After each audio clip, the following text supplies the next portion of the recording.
Mayong buntagan tanan mga kaisunan, mga kagalaan. Dinitag na sa kabuntagon atong gipasalamatan ang labaw mga gahom nga nagahatag na usab kanatong laing higayon aron kita makahimo sa pagpamalandong sa iyang mga pulong. So kamo ako usab nga ipasalamatan nga maghatag og hamugong panahon alang sa pagpaminaw sa mga pagtulun-an nga niya sa balaan nga kasulatan. Mahigala sa dili pa ta magsugod ang mag-ampo na kita. Balaan mahigugmaon nga Dios sa ikaw sa trono sa kitasaan sa mga langit, ninintak na sa kabuntagon. Magatuunaw sab kami Ginoo o ginatunta nga ang imong mga pulong, ang imong balaan nga Espiritu Santo magapahinumdum kanamo sa sabot niini aron kami Ginoo makahimo sa pagatuman sa imong kabubuton. Kami nagalaong nga ikaw magahatag kanamo kay gayunan sa pagatuon sa imong mga pulong sa ngalan ni Ginoong Hesus. Amen. O sa dili pa nato patalinghugan mga igala, mga kaigsunan ang mensahe nga karon atong pagatun-an sa balaang kasulatan, mohalag na ako og awit.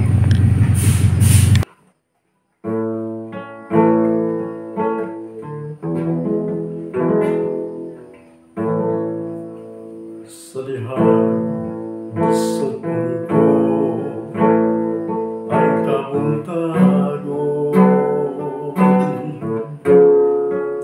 ang adlaw sa bunto nagmasidla ko,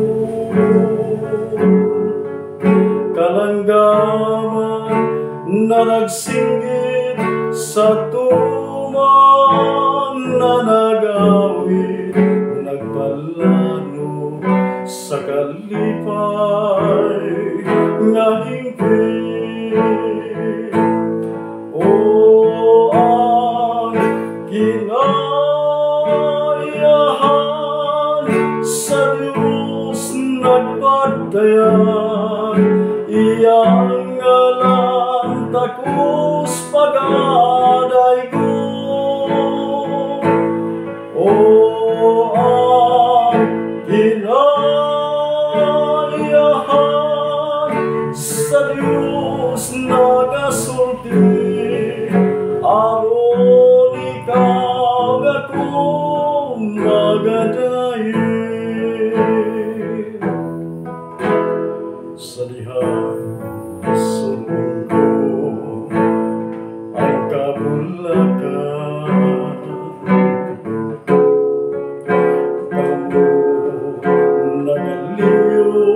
sa mga tanaman, alibang ba nagpaniba sa ilang katamisun, nagpasundi sa ilang kinayahan. O ang kinayahan sa Diyos nagpadayan, iyang ngalan takos pagaday ko. O ang kinayahan sa Diyos nagasulti, aron ikaw akong magadayin.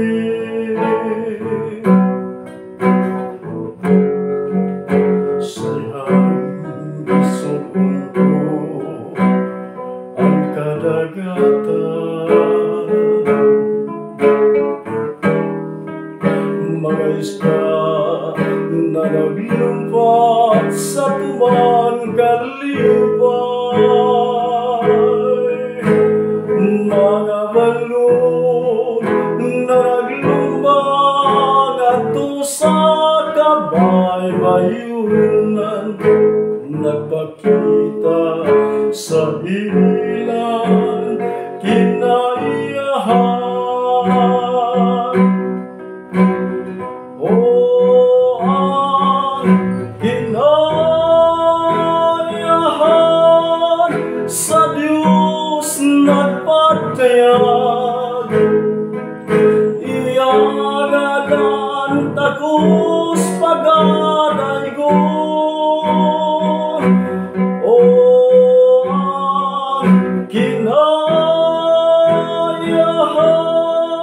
sa Diyos nagasulti, aron ikaw ako magadahin.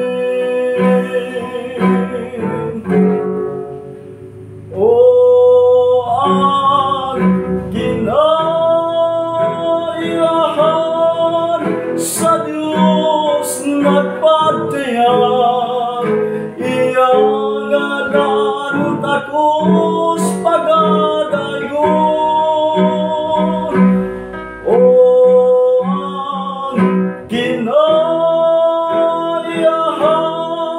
sa Diyos nagasulti, aron ikaw ako magadahin. Aron ikaw ako magadahin.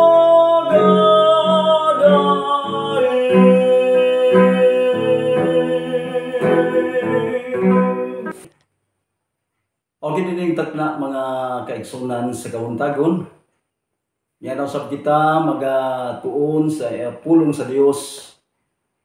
O aron nato kini mga higala mapamalandong kung kini ana pagayod sa balaan nga Biblia. O atong natun-an atong mga miagi natong pagtuon mga higala may tungod sa kastigo sa Dios. O atong nasayran nga kining pito ka mga kastigo, mga hampak nga atong nasusi ka gahapon, atong nasayran mga higala nga mao kini ang muguba sa kalibutan nga karon atong gipuy-an. Nga naman, sumala sa atong nabasa kagahapon sa Pinadayag Kapitulo 10 sa iyang versikulo 20 ngadto sa 21, ang mga bukid, ang mga kapuluan nangahanaw, wala na'y bukid nga nakita. O ang 50 ka kilo nga gibug-aton nga diha gayud sa mga tao, mga tagad gikan sa langit. Ug mo'y hinungdan mga higala nga ang mga tao nga naigo niini ilang gibalikas ang Dios. Wala na sila'y handog pa nga maghinulsol mga higala. Nga naman, wala na ang balaan nga Espiritu Santo magamando kanila. Sumao na ang gidangatan mga kaigsuunan, alaton nga pagkasulti ang kalibutan gitapos sa Ginoo pinaagi sa iyang kastigo, kay guba man ang kalibutan ug wala nay mga kapuluan nga nakita niya ng panahon.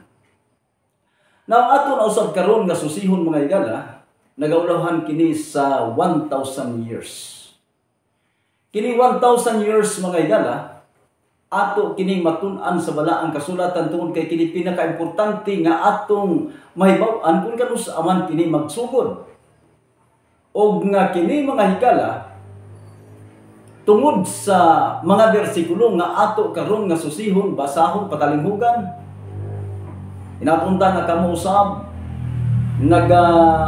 take note niini aron inyong mahibaluan mga higala kung unsa ka tinuod kining among gipadayag, kining gipadayag namo kaninyo mga higala mga kaigsunan. Now, may tungod man sa 1,000 years, ato kini mabasa higala sa Pinadayag Kapitulo 20 sa iyang versikulo 1 ngadto sa 3. Ni adinhi mga higala nagtudlo kanato nga manulungda na naog gikan sa langit. 1 ngadto sa 3. Unsay gingon sa mga bersikulo sa Biblia? And I saw an angel come down from heaven, having the key of the bottomless pit and a great chain in his hand. And he laid hold on the dragon, that old serpent, which is the devil and Satan, and bound him 1,000 years, and cast him into the bottomless pit, and shut him up, and set a seal upon him, that he should deceive the nations no more, till the 1,000 years should be fulfilled. And after that he must be loosed a little season. Okay. Matod pa sa gibasa mga higala, dinhi klaro gayud kayo nga sa gibasa nga dunay manulunda nga nanaog gikan sa langit. Ang dala niini mga higala yawi sa bungaw sa kailadman nga walay kinutuban. Unya gidakop niya ang dragon, ang karaan nga serpente nga mao si Satanas.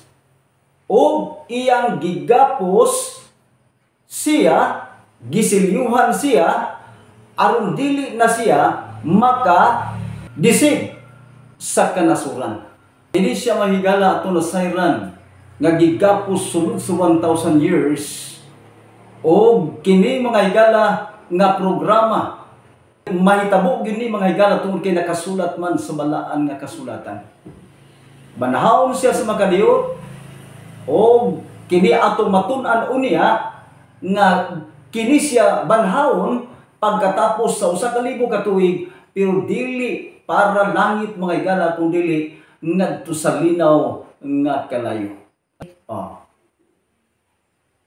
Dini ato nasayran mga higala nga siya itambog ngadto sa linaw nga kalayo sa diha nga siya banhawon mga higala uban sa iyang mga ginsaktan. Now, sumala sa balaang kasulatan mga higala, kining 1,000 years gisugdan kini sa pagkabanhaw. Ubuti pasabot mga higala sa pagbalik diay sa atong Ginoong Hesus. Dito ang kwintada sa 1,000 years nga pagdala sa Ginoo ngadto sa iyang mga tao ngadto sa langit sumala sa nakasulat sa balaan nga kasulatan. Nga naman ang pinadayag kapitulo 20 sa iyang bersikulo 6 dunay gisulti mga kaigsuonan ang magsusulat sa diha nga si Kristo muanhi sa kalibutan o mubanhaw sa iyang mga tao. Unsa giingon sa bersikulo 6? Blessed and holy is he that hath part in the first resurrection. On such the second death hath no power, but they shall be priests of God and of Christ, and shall reign with him 1,000 years. O kini nga punto nga higala ato nasayran nga bulahan o balaan ang tawo nga nakaambit sa nahunang pagkabanhaw. Unya ato nasayran nga kini day sila maghari uban kang Kristo sulod sa 1,000 years. Sa ato pa dinhi mga higala dunay gigapos nga duna po'y gibanhaw sa diha nga nagsugod ang 1,000 years. Na plano kayo mga higala nga panahon gayud kini sa pagkabanhaw sugod kwintada sa 1,000 ka tuig sumala sa gibasa karon sa atong magbabasa.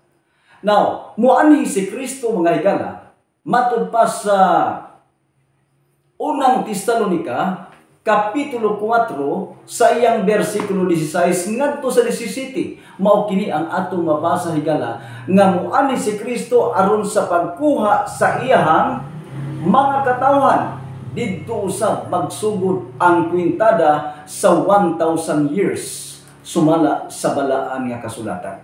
For the Lord himself shall descend from heaven with a shout, with the voice of the archangel, and with the trump of God, and the dead in Christ shall rise first. Then we which are alive and remain shall be caught up together with them in the clouds to meet the Lord in the air, and so shall we ever be with the Lord. Okay. Kini nga kamatuoran mga higala, ato kayo nasayran nga kung mubalik si Ginoong Hesus gikan sa langit, padulong dinhi sa atong kalibutan, ang tumong ug tuyo mao ang pagkuha sa iyang mga tao. Nga naman, kay ang Ginoo gayud mao ang manaog unya gikan sa langit. Inubanan og singgit og pagsugo sa tawang sa punuan sa manulunda sa tingog sa trumpita sa Dios, unya ang nangamatay diha kang Kristo muuna sa pagpamangon. Sa ato pa mga higala, kay muuna man sa pagpamangon, ang versikulo 17, o kita nga mga buhi ba nga nahibilin, pagasakdaon, ngadto sa mga panganod, sa pagsugat sa Ginoo diha sa kahanginan, o kita magapakig-uban sa Ginoo sa tanan nga panahon. Mao kini ang atong nabasa mga higala, atong nadungog sa gibasa, nga klaro kaayo nga sa pagbalik di ay sa Ginoo, unahon niya pagbanhaw ang iyang mga katawhan. Sumala sa ato karon nga dalungog nga gisulat sa magsusulat mga higala. Now, dunay mga panghitabo mga higala nga karon atong nasusi sa balaang kasulatan, mga patay nga matarong dalon sa Dios ngadto sa langit, sumala sa nakasulat sa balaan nga kasulatan. O ang mga buhi nga matarong, dunganon di ay sila mga higala, mga kaigsunan, sa pagdala ni Kristo ngadto sa langit. Pinadayag Kapitulo 11 sa iyang versikulo 12. Mao kini ang atong madungog mga kaigsunan gikan sa atong magbabasa. Gisulat sa usa ka magsusulat mga kaigsunan, Revelation chapter 11 verse 12. Unsa giingon sa maong bersikulo? And they heard a great voice from heaven saying unto them, Come up hither. And they ascended up to heaven in a cloud, and their enemies beheld them. Okay. Matud pa sa nabasa mga higala, nadungog nila ang tingog gikan sa langit. Nag-ingon kanya, saka kamu ngari. O ang ila mga kaaway, nagtanaw kanila nga sinapuang sa mga panganod padulong sa langit. Sa ato pa mga higala, ni anang panahona, ni anang nga oras mga higala, ni anang adlaw, kwintada ang 1,000 years. Uban kang Kristo sa iyang mga katawhan dito sa langit nun nga puloy-anan. Mao kini ang atong nabasa mga kaigsunan. Anitas sa mga kay naklaro man ato mga higala nga ang patay nga matarong gibanhaw ug ang matarong nga buhi giusa sila pagdala ngadto sa langit nun nga puloy-anan. Ang dautan mga higala nga nangamatay o ang dautan nga buhi dili madala ngadto sa langit mga higala. Nga naman, ang dautan nga patay dili mabanhaw o ang buhi nga dautan mga higala atong susihon sa balaang kasulatan ug unsay dangatan nila mga kaigsunan. Sa ikaduhang Tesalonika Kapitulo 2 sa iyang versikulo 8, ni adinhi mga higala ug unsay dangatan sa mga buhi nga dautan nga maabtan ni Kristo dungan sa pagkuha sa iyang mga tao. Ikaduhang Tesalonika Kapitulo 2 sa iyang versikulo 8. And then shall that wicked be revealed, whom the Lord shall consume with the spirit of his mouth, and shall destroy with the brightness of his coming. Okay. Matud pa sa gibasa mga higala, ugaling ang mga masupilon, iga padayag na nga pagapatyon kini sa Ginoong Hesus.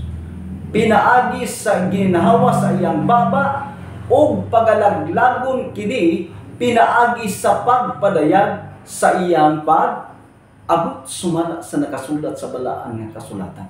Kanus adi ay malaglag ang mga masupilon mga higala sa pag-abot sa Ginoo. Unsay gamiton sa Ginoo, pinaagi sa ginhawa sa iyang baba, laglagon kini pinaagi sa pagpadayag sa iyang pag-abot. Sa ato pa mga higala, ang duruha ka mga matang sa tao napadayag nga ang dautan nga nangamatay ug ang dautan nga buhi nga maabtan ni Kristo, patyon di ay sila mga kaigsunan, pinaagis sa gininahawa siyang baba, laglagon pinaagis pagpadayag sa iya nga pag-abot. Now, ang pangutana, unsa man kadaghan ang mapatay ni anang panahon. Jeremias Kapitulo 25 sa iyang versikulo 33. Mga kaisunan, mga kagalaan, ang ebidensya nga sa diha di ay nga mubalik si Kristo, mga matay man ang mga dautan nga buhi, kauban sila sa mga dautan nga dili mabanhaw kung dili sa matapos ang 1,000 ka tuig. Matud pa sa nakasulat sa balaang Biblia. Unsa kadaghan ang mamatay niya ng panahon ng ngayon.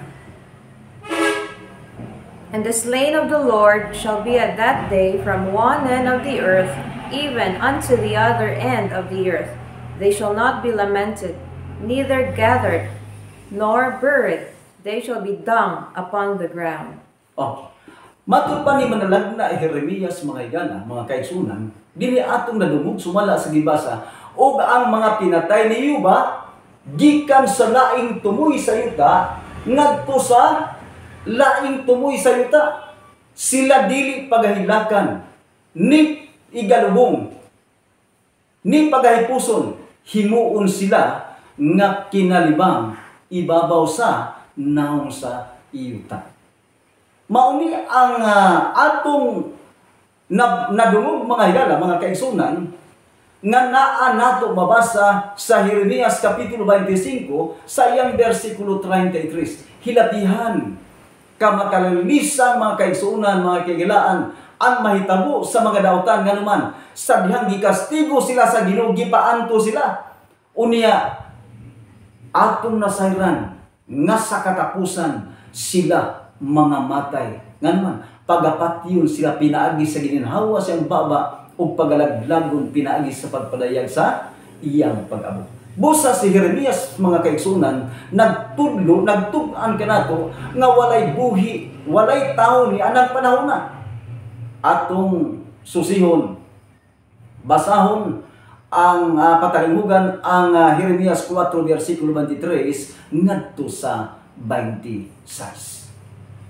I beheld the earth, and lo, it was without form and void, and the heavens, and they had no light. I beheld the mountains, and lo, they trembled, and all the hills moved lightly. I beheld, and lo, there was no man, and all the birds of the heavens were fled. I beheld, and lo, the fruitful place was a wilderness, and all the cities thereof were broken down at the presence of the Lord, and by his fierce anger. Mao kini ang gisulat sa magsusulat mga higala nga karon atong nadungog nga naa sa Jeremias Kapitulo 4 sa iyang versikulo 23 ngadto sa 26. Gitan-aw ko og ani karon ang mabungaon nga uman na himong kamingawan. O gitan-aw ko og walay tawo.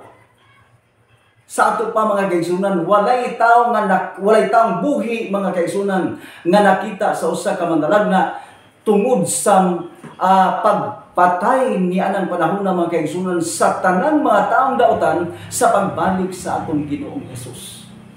Ug ang kalibutan mga higala mga kaigsunan, adunay kamingaw, dako kayong kamingawan mga kaigsunan, tibuok kalibutan walay tao.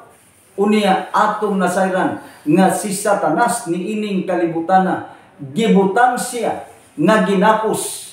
Walay record mga higala nga gigapos siya kanina. Wapoy record nga gigapos siya o dakong pisi kundili gigapos siya sa kahidadman nga walaing kinutuban. Sa ato pa mga higala, si Satanas maulamang ang niya sa kalibutan nga nagtan-aw sa iya sa dakong resulta sa buhat sa iyang pagsupil batok sa Dios sumala sa naka-record sa balaang kasulatan. Dinhi siya gibutang sulod sa 1,000 years. Walay adlaw, matud pa sa gibasa, gitan-aw ko ang kalangitan ug sila walay kahayag. Sa ato pa mga higala, niog kaayo ang kalibutan nga naman ang adlaw dili na mohatag kahayag bulan unya bituon mga tagak gikan sa kaytas-an sumala sa Mateo kapitulo 24 sa iyang bersikulo 29. Mao ni atong mabasa mga higala mga kaigsunan. Now, dugang pa si manalad na Isaias, nag-ingon siya sa Isaias kapitulo 24 sa iyang bersikulo 19 ngadto sa 20. Unsa iyang giingon mga higala? The earth is utterly broken down. The earth is clean dissolved. The earth is moved exceedingly. The earth shall reel to and fro like a drunkard, and shall be removed like a cottage. And the transgression thereof shall be heavy upon it, and it shall fall and not rise again. Okay. Mao ni ang atong nadungog mga higala, mga kaigsunan sa gibasa sa atong magbabasa. Gitan-aw niya ang yuta og nabungkag na gayud matud pa ni Isaias. Ang yuta na bungkag na gayud. Ang yuta na uyog sa hilabihan gayud. Sa ato pa mga higala, nag-exist ang 7 ka mga kastigo sa Dios. Linog, dakong linog nga wala pay tao so kan nakasaksi sa mga linog mga higala nga ang mga bukid niya ng panahon na nangawala matud pa sa balaang kasulatan. Unya, matud pa ni Isaias, ang yuta na bulag pagpikas. Ang yuta nagasamparay sama sa usa ka taong hubog nga nagatabyog ngadto nganhi sama sa usa ka duyan. Ug ang iyang kalapasan nagabug-at sa ibabaw niini nahulog kini og dili na matukod pag-usa. Mao kini ang panagna ni manalag na Isaias mga higala. Jeremias o Isaias mao ang nagtagna niining dakong kamingawan nga moabot sa kalibutan sulod sa 1,000 years nga walay kahayag ang atong kalibutan sa diha nga kini gibiyaan mga higala mga kaigsunan sa mga matarong nga naman gidala sila ngadto sa langitnon nga puloy-anan. Mao kini ang atong nasaksihan. Mao kini mga kaigsunan ang atong nadungog nga mga ebidensya nga niya sa balaan nga kasulatan. Now, anhita mga kaigsunan sa diha nga matapos na gyud ang 1,000 years nga gipapuyo ang katawhan sa Dios didto sa langit ng puloy-anan. Pagkatapos nini mga higala, ang mahitabo dunay ipakanaog sa Dios nga puloy-anan. Ato nga paminawan ang atong magbabasa sa Revelation chapter 21 verse 1 to 3. And I saw a new heaven and a new earth, for the first heaven and the first earth were passed away, and there was no more sea. And I, John, saw the holy city, the new Jerusalem, coming down from God out of heaven, prepared as a bride adorned for her husband. And I heard a great voice out of heaven saying, Behold, that the tabernacle of God is with men, and he will dwell with them, and they shall be his people, and God himself shall be with them, and be their God. Okay. Matugpas sa labas sa mga higala, mga kaigsunan, ingon si Juan Liberador, iyang nakita ang bag-ong langit ug bag-ong yuta. Kay ang unang langit ug ang unang yuta nawala naman ug wala nay dagat nga nakita. Ug matud pa niya nakita niya nga nagkanaog gikan sa langit ang usa ka gitawag og puloy-anan New Jerusalem nga nanaog gikan sa langit o uban sa iyang mga katauhan mga kaigsunan. Pagkatapos ni sa 1,000 years. Sa ato pa mga higala sa diha nga nagkanaog ang bag-ong langit o bagong yuta, dito ang Dios uban sa mga tao. O dito mga kaigsunan gipadayag sa atong Ginoong Hesus nga ang tanan nga nakapuyo niini nga pulianan mga higala, wala na'y kamatayon. Matod pa sa nakasulat sa balaang kasulatan. Versikulo 4. And God shall wipe away all tears from their eyes, and there shall be no more death, neither sorrow, nor crying, neither shall there be any more pain, for the former things are passed away. Okay. Nining maong teksto mga kaigsunan sumala sa gibasa, ang ilang mga mata pahiran sa Dios. Og wala na'y kamatayon ni kagulanan, kay ang unang mga butang nangagi na. Mao kini mga kaigsunan mga higalaan ang mahitabuon niya kung matapos na ang 1,000 years. Pagkatapos sigala sumala sa Pinadayag kapitulo 20 sa iyang versikulo 7. Unsa man ang mahitabo sa hamubong panahon nga gibanhaw sa Ginoo ang mga taong dautan uban kang Satanas. Og didto mga kaigsunan nga panahon mulimbong na usab si Satanas sa mga katawhan niya nga sama sa balas sa baybayin. Versikulo 7 sa kapitulo 20 sa Revelation. And when the 1,000 years are expired, Satan shall be loosed out of his prison, and shall go out to deceive the nations which are in the four quarters of the earth, Gog and Magog, to gather them together to battle, the number of whom is as the sand of the sea. And they went up on the breadth of the earth, and compassed the camp of the saints about, and the beloved city. And fire came down from God out of heaven, and devoured them. And the devil that deceived them was cast into the lake of fire and brimstone, where the beast and the false prophet are, and shall be tormented day and night forever and ever.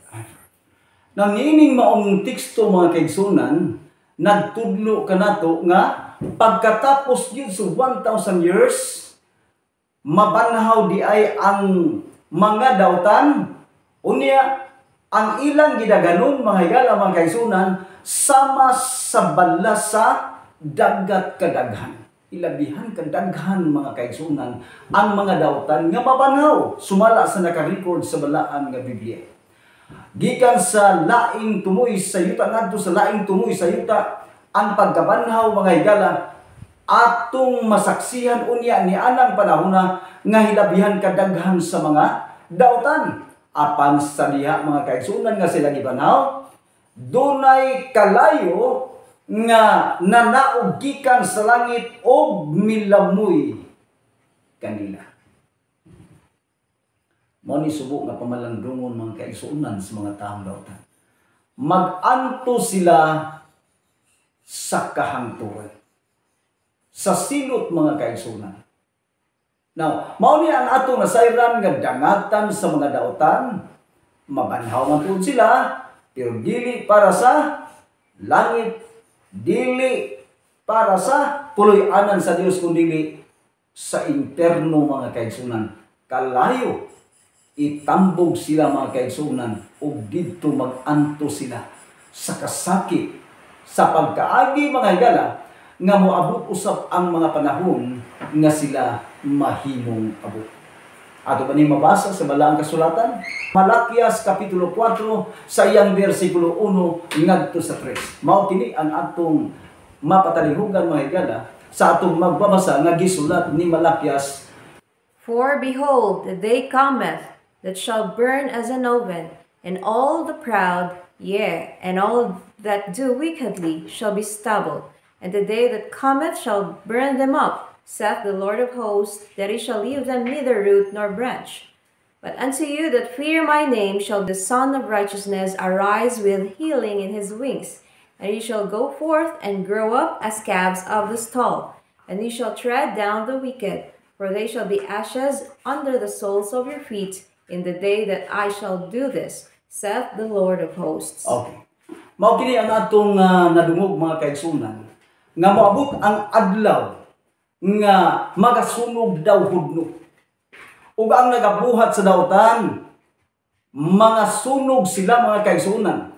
Nganuman, sila mahimong gitawag og abo sa lapalapa sa ilang mga tiil.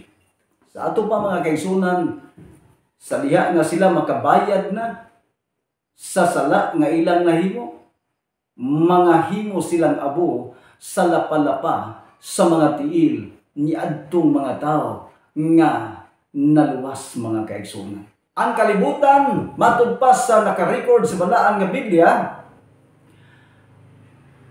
tunawon ang kalibutan og mao'y hinungdan mga igala nga kining kalibutan nga karon atong gipuy-an mahimo usab nga dugang puloy-anan sa mga linuwas tungod kay ang puloy-anan nga nanaog gikan sa langit plus kalibutan nga giulay nianang panahon na mga igala mahimong puloy-anan sa mga linuwas ang kalibutan nga karon atong gipuy-an kung kini maulay na sumala sa nakarecord sa balaan ni Biblia.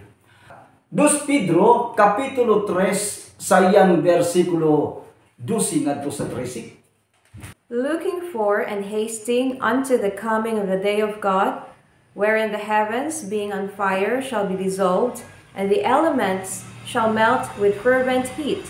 Nevertheless we, according to his promise, look for new heavens and a new earth, wherein dwelleth righteousness. O kini mong teksto mga kaigsunan, mga kaigalaan, ato karon nadungog nga kining kalibutan na sa diha nga dinhi sunugon si Satanas uban sa iyahang mga katawhan nga ilagyan daghana mga kaigsunan sama sa balas sa baybayon. Dinhi ato nasayran sa diha nga tunawon mas mga sunog sila apil ang kalibutan mga kaigsunan sa pagkatunaw ni anang panahon o mahimo unya nga puloy-anan, dugang sa puloy-anan nga nanaog gikan sa langit mga kaigsunan sumala sa naka-record sa balaan nga Biblia o kini gibag-o sumala sa gibasa karon sa atong magbasa. Busa ni ini mga takna mga higala sa ato karon topiko nga gitun-an may tungod sa 1,000 years atong nasayran nga kini gisugdan sa pagpamanhaw. Ang unang gibanhaw mao ang katawhan sa Ginoo ug ang ikaduhang gibanhaw mao ang dautan. O kini higala nagtudlo kanato nga ang matarong nga mga patay giunas pagbanhaw ug ang mga matarong nga buhi gidungan sila pagdala ngadto sa langit.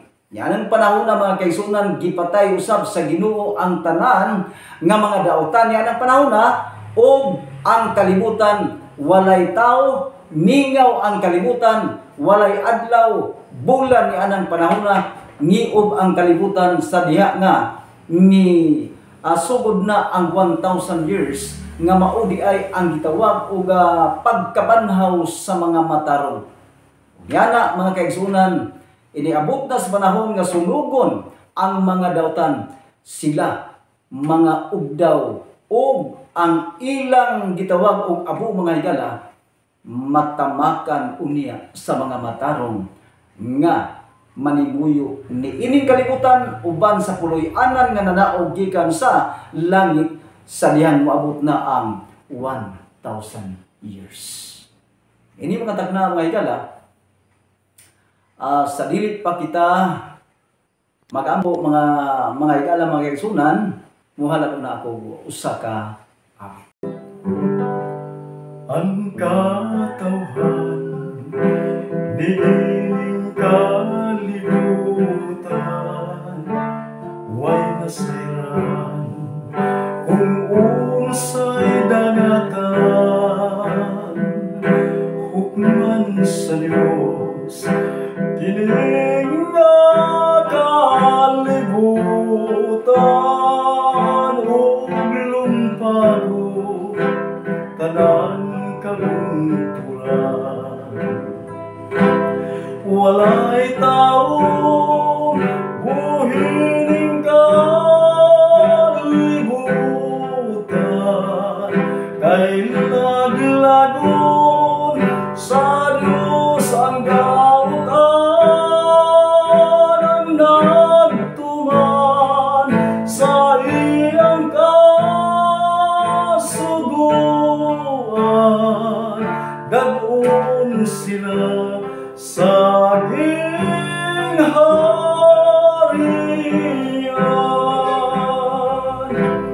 ang dapit nga karon akong gipuy-an.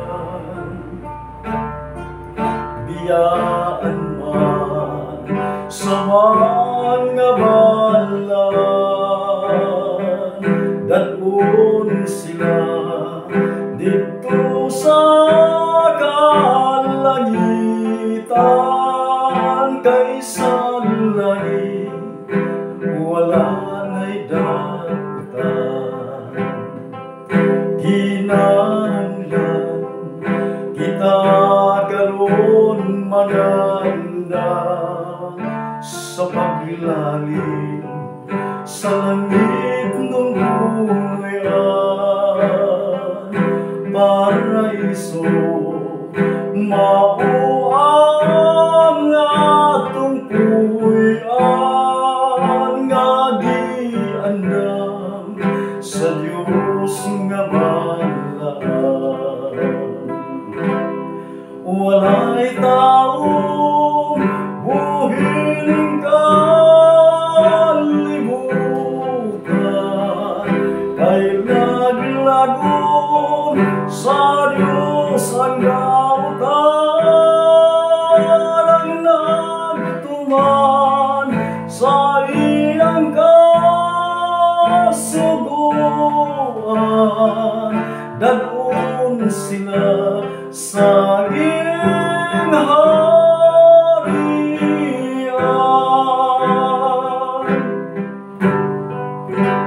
Di mapuy-an kini nga kalibutan, kay mangit-ngit o kamingawan ang tanan. Walay adlaw bulan kabituonan, gibiyan kay di na mapuy-an. Kalibutan di andam sa kalayo, sa interno sumugon ang tanan.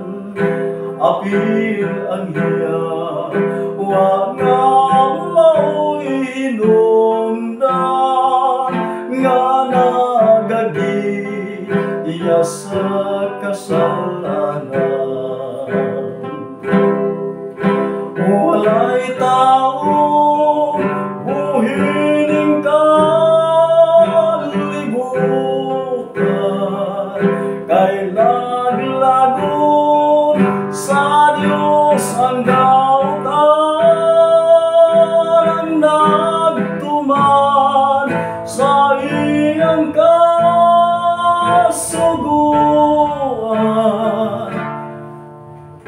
Dadun sila sa iyang harian, dadun sila sa iyang harian.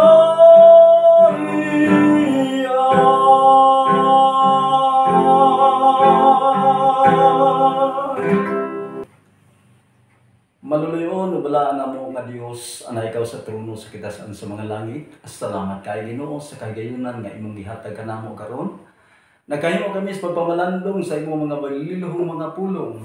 O kini Ginoong Dios nadungog sa mga katawhan o ginaunta nga kini mapatik sa among mga hunahuna aron na maoy mando kanamo nga magkinabuhi subay sa imong kabubuton, aron kami dili mahimong kauban ni Satanas unya sulod sa 1,000 years. Ginoong Dios, among gilauman nga ikaw mga tubag sa among mga pagpangaliya sa ngalan ni Ginoong Hesus. Amen.